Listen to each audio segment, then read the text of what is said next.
సరదాలుగా ఉన్నాయా? మొన్న ప్రకాష్ రాజ్ గారు మాట్లాడారు నా మీద. అరే నేను మాట్లాడుతుంది ఒక హిందువులు అపవిత్రం గురించి మాట్లాడుతున్నాను. ఇందులో ప్రకాష్ రాజ్ గారికి సంబంధం ఏంటి? ఇందులో నేను ఇంకొక మతాన్ని నిందించానా? ఇస్లాంని నిందించానా? క్రిస్టియానిటీని నిందించానా? ఈ అపవిత్రం జరిగింది, ఇలా జరగకూడదు, ఫుడ్ అడల్టరేషన్ జరిగిందని మాట్లాడుతుంటే దీన్ని గోల చేయకూడదంటే అంటే తప్పు జరిగినప్పుడు మాట్లాడకూడదా? ఒక అపవిత్రం జరిగితే మాట్లాడకూడదా? దేవతా విగ్రహాలను శిరచ్ఛేదం చేస్తే మాట్లాడకూడదా? ఏం పిచ్చి పట్టింది ఒక్కొక్కళ్ళకి? ఎవరి కోసం మాట్లాడుతున్నారు మీరు?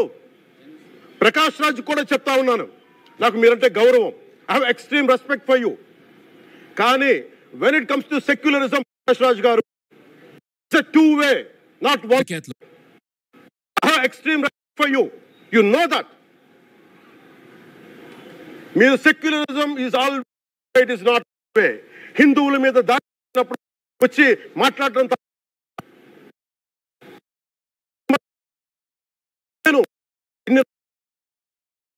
మంది కౌలు రైతులకు ఇచ్చాను, ఎంతమంది ముస్లిం ఇస్లాం రైతాంగానికి ఇచ్చాను నేను. ఇదే ఎన్ని మద్రాసాలకి డబ్బులు ఇచ్చాను నేను, 25 లక్షలు 30 లక్షలు ఇచ్చాను, నేను ఇచ్చినవాడిని. నేను నాకు అన్యమతం ఇస్లాం మీద గౌరవం ఉన్నవాడిని, క్రిస్టియానిటీ మీద గౌరవం ఉన్నవాడిని, చిన్నప్పటి నుంచి కూర్చొని మిషనరీ స్కూల్లో చదువుకున్నవాడిని.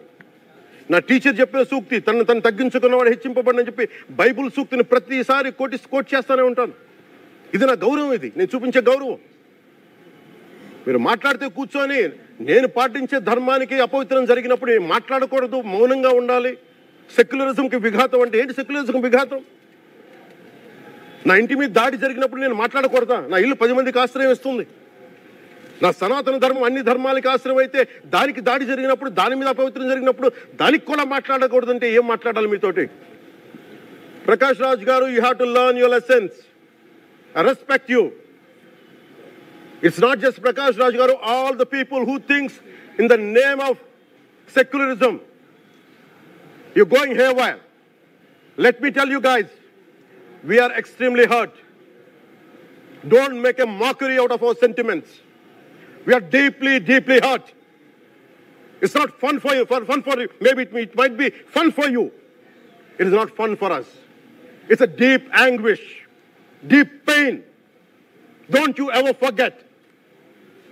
Before you come and think 100 times and talk about Sanatana Dharma. Enough of this. చాలు. ఇష్టానికి మాట్లాడుతూ ఉన్నారు సనాతన ధర్మం మీద. అయ్యప్ప స్వామి మీద మాట్లాడతారు, సరస్వతి దేవి మీద మాట్లాడతారు. అల్లా మీద మీరు మాట్లాడగలరా? మహమ్మద్ ప్రవక్త మీద మీరు మాట్లాడగలరా? జీసస్ మీద మీరు మాట్లాడగలరా? అందరూ కూర్చొని సనాతన ధర్మం మీద, వినాయకుడి మీద జోకులు వేస్తారు, దుర్గాదేవి మీద జోక్స్ వేస్తారు, సరస్వతి దేవి మీద జోక్స్ వేస్తారు. మా మనోభావాలు గాయపడవా? మాకు బాధ ఉండదా? అందుకే నేను ప్రతిపాదించింది ఏంటంటే ప్రతి దానికి రావలేకపోతున్నాం. సనాతన ధర్మ రక్షణ board is order of the day. ప్రతిసారి కూర్చోబెట్టి మేము డిఫెండ్ చేసుకోలేం. ఇది ప్రతి సగటు హిందువు తాలూకు ధర్మం. ఇదే ఇస్లాం మీద దాడి జరిగితే ఎంతమంది బయటకు వస్తారు, ఎంతమంది నిరసన తెలియజేస్తారు, రోడ్ల మీదకి రమ్మని చెప్పట్ల. కనీసం మీకు కోపం కూడా రాకపోతే మేము ఏం చేస్తాం? గుడికి వెళ్ళే ప్రతి హిందువు బాధ్యత కాదా ఇది? నా ఒక్కరి బాధ్యతేనా? మా బాధ్యతేనా? మీది కాదా? ధర్మాన్ని మీరు పరిరక్షించరాదు మీ బాధ్యత కాదా?